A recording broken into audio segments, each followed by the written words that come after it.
runtii farxad bay noo tahay inaan maanta inagala soo qayb galno xafladan lagu daahfurayo bilowga wadada isku xidha Djibouti iyo Somaliland oo runtii waa halbowle waa wadada ugu muhiimsan ee ay ahayd mar uun inaynu bilowno inaynu ku dhiirino runtii ururka Sarda aad iyo aad baan soo dhaweynayaa gudoomiyaha cusub ee Yaasiin Qalanle iyo dhammaan boardka Sardaba oo rag haldoora oo runtii aan leeyahay wadadaas way dhamaystiray hadii ay ka helaan Somaliland iyo reer Awroba ee gobolka hadii ka helaan runtii jaalis badan oo wanaagsan baa jira maanta jaaliska jira waxa weeye labada xukuumadood ee Somaliland iska kala dambeeyay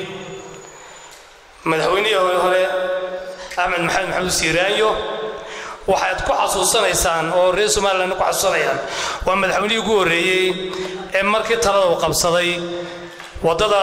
dila iyo boorma dhagaxayno dhigay maalintii way wada joogeen Sheekh Cabdullaahi iyo taasaynu ku xasuusanaynaa waxa ku xigtay wadada Kalabeed iyo wajaale oo ahayd wadooyinka ugu xun ee baaxmusharka ee dhibaatooyinka badan reer wajaale ka isbay taasina way ku xigtay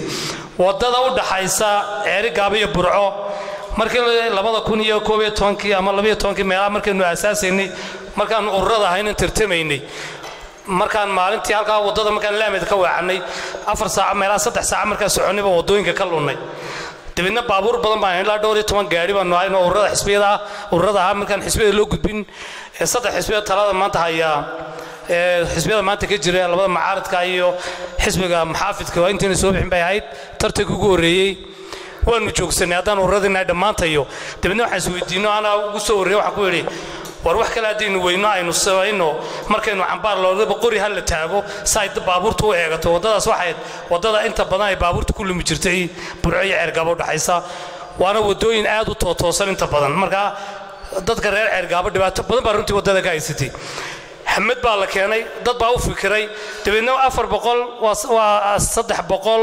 iyo 45 kilomitir weey 340 maanta waxay ku dhaweeyeen gabagabo xukuumadda hore meel fiican bay soo gaarisay xukuumaddan hogaaminaya Muuse Biixi Cabdi madaxweynaha Jamhuuriyadda Somaliland iyo Cabdiraxmaan Sayli ee ku xigeen kusuba halka ay tii hore soo gaarisay ka ambaqaadeen wadadaas dhamaad bay ku dhawdahay jaaris badan baynu haysanaa tiin reer Awdal iyo reer Somaliland wadadaasi waa 280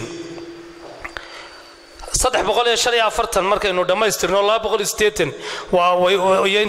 waa way yaraanaysa marka waxaynu u baahanahay in xoogeena iyo aqligeena midayno inuu baahanahay dawladdu way garab joogtaa marka waxa loo baahan yahay waxa weeye inagu inaynu midayno xoogeena isgarab taagno warkaasada maalintii wadada aynu bilaabaynay dila iyo boorama waad ogeydeen hadaynu reer Awdalnahay waa 8 kilomitir absi badan baa la gelinaya dadka maanta oo aqliga dawladda la aqoonsanay 8 kilomitir u dhis markii lagu dhiiray 8 kilomitir maanta waniga laamida marayna tii wajaano ka la maray 345 bay xukuumadda hore u dhabar adagtay in bilowdo kala wax yar baa uga hadhano xukuumadda hadda maanta talaaysa dhamaystirayna 280 kani inagu qaadan mayso hadaynu mismidayno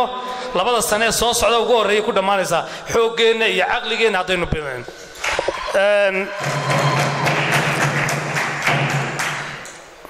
wada xumada dhibaatada ay haysto waxa kamid ah maalintii dhaweeyeen waftiga garbada degay iyo tuurka runtii aad iyo aad bay u kala duwanaan saaxil markaan marayay beerleyda beeroobaadka beerbiyoodka saaxil iyo way kala duwanaayeen garbadada iyo tuurka markaan marayay tuurka iyo garbadada waxaad ku haysaa khudaarta oo goglan dabadna gaariga marka la saaro Hargeysa u socdo inta uu dhexda ku sii jiray khudaartu dhimanaysa la saddex khudaarta laga qaaday in laamid waxa u jirtaa waxaan ahayn 2 kilomitir bay u jirtaa dabadna intaasna waa bacaad yar khudaartaas meel uga wadarkaysan khudaarta Itoobiya nooga taada iyadoo sideedii bay Itoobiya ka taado Somaliland maraysa waxaas waxa weey waa laba arimood waa wadada iyo dawladdaas oo banki u jiro dadka gacan qabaya amaahinay marka runtii xukuumadda taana way ku dadaalaysaa in la sameeyo baan la sameeyo dadka beeraha leh ee maanta maxay hantilayaashii meel wax ka sii amaan karaan si ay horumar u sii gaaraan beerahan Soomaaliya waxa kamid ah beeraha ay ka shaqeeyaan 50 qof ay ka shaqeeyaan gabil agtiyan ku shalay ku sibaray beer ay ka shaqeeyaan shaqaale kontona oo konton guri ay ku nool yihiin marka dhulkeenu waa dii aynu wax kala soo baxno horumar baynu gaalle ma rabno waxaan dibadda inooga imanaya waxaan rabnaa dibadda inaynu iska joojino inaynu dalka wax kala soo baxno xukuumaddu laba arrimood bay awoodda saaraysaa wadooyinka iyo in raashin ku filan dalkeena aynu kala soo baxno aynu beeraha dib ugu noqono dalkeena ilaa wadanna ma noolaan karo ilaa cuntada dalkiisa ka soo baxda hubeerto dabeedna uu cuno marka taana waa in la ogaadaa liiskan buuxan halkan dhiga wasiiradu kuma jiraan laakiin anu ka wasiir ahaan waxaan maanta ballan qaadayaa inaan bixiyo mishaarkayga hal bil horta bari inaan imika bixiyo jeegta u qoro wasaaradda bishaas ama ay ni badnaato ama ay yaraato waa mishaarka dawladda aanu ka qaadan ma jeegni qoreta bilun baad kala baxaysaa hadii la ilaa qodka taa waan ballan qaadayaa haddan qori doonaa